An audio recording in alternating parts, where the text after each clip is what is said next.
ఇప్పటి వరకు పాపికొండల మధ్య నీటిని చూసి మురిసిపోయిన పర్యాటకులు ప్రస్తుతం పట్టిసీమ ఎత్తిపోతల పథకం వద్ద ఆహ్లాదకర వాతావరణాన్ని చూసి ఆనందిస్తున్నారు. పోలవరం నుంచి కృష్ణా జిల్లాకు వెళ్లే జలాలను చూసేందుకు పెద్ద ఎత్తున తరలివస్తున్నారు.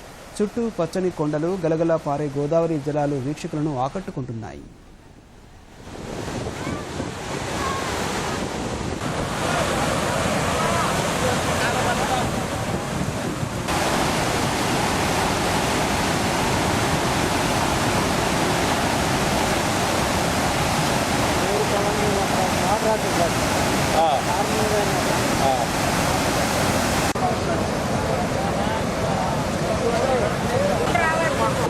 Direct.